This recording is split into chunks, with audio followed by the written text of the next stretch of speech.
member of the House Judiciary Committee, Mr. Nadler. Thank you, Mr. Chairman.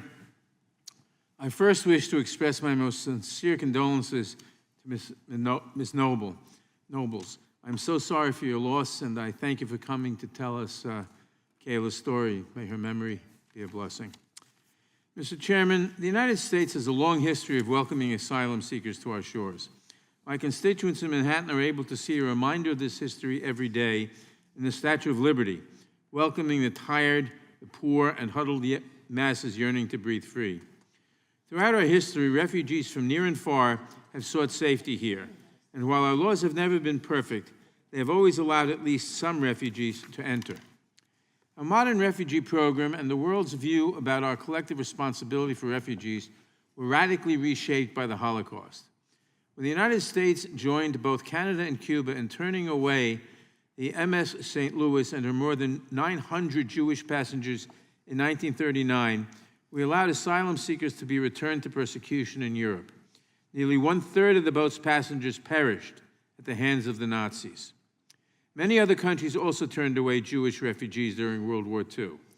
The horrors that followed led to the creation of the United Nations and ultimately to the international refugee framework that we still use today. It took a while for domestic laws to catch up to our international commitments, so when Congress moved too slowly, presidents used their expansive immigration powers to help get people to safety.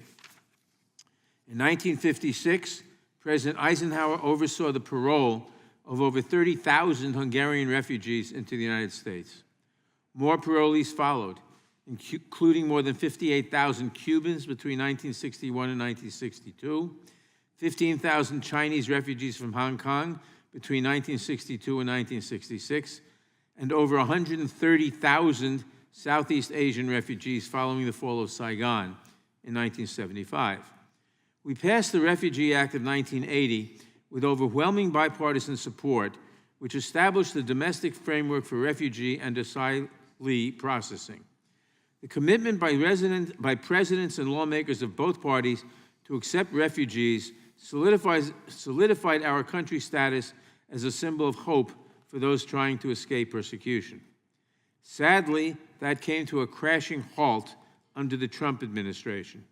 Former President Trump slashed our refugee program both at home and abroad, implemented discriminatory bans, demonized immigrants, separated families, and put all of his focus into building a wall between ourselves and Mexico. But still people came, because the dangers they faced on their journeys here paled in comparison to the horrors from which they were fleeing. COVID exacerbated the problems, and President Trump used authorities under Title 42, a policy to protect public health, to turn away asylum seekers arriving at the border. When President Biden came into office, he reversed course on many of the prior administration's most heinous policies.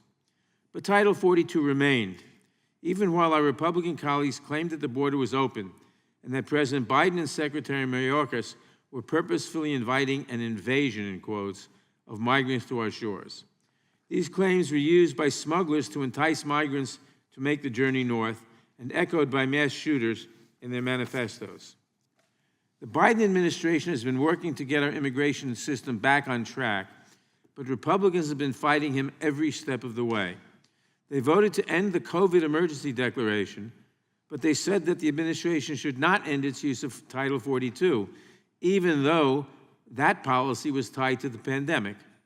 They passed a messaging bill over bipartisan opposition that would decimate our asylum system and send vulnerable people back into harm's way.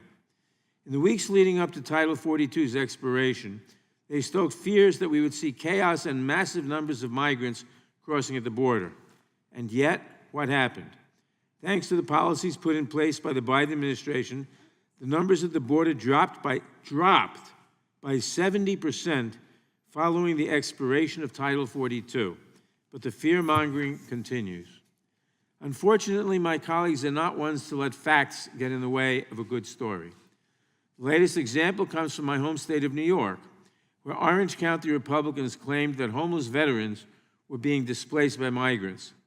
This was quickly echoed by the Speaker of the House and other congressional Republicans, and even by one of our witnesses.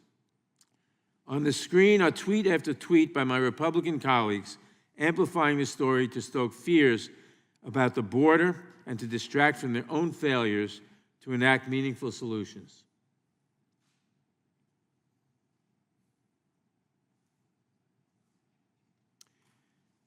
Yet the claims contained in the story have turned out to be completely unfounded, with even the New York Post running a retraction. So here we are again, in another hearing about the, quote, Biden border crisis, close quote.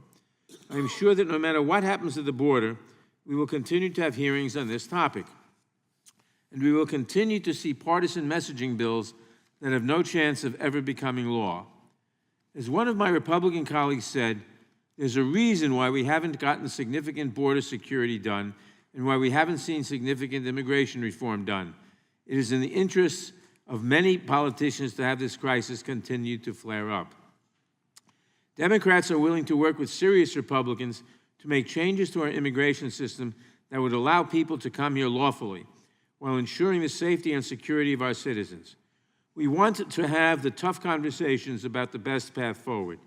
And we have passed bipartisan legislation that has addressed some of the thorniest issues, like the Farm Workforce Modernization Act.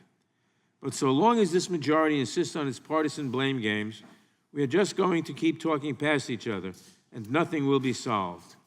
I look forward to hearing from our witnesses today.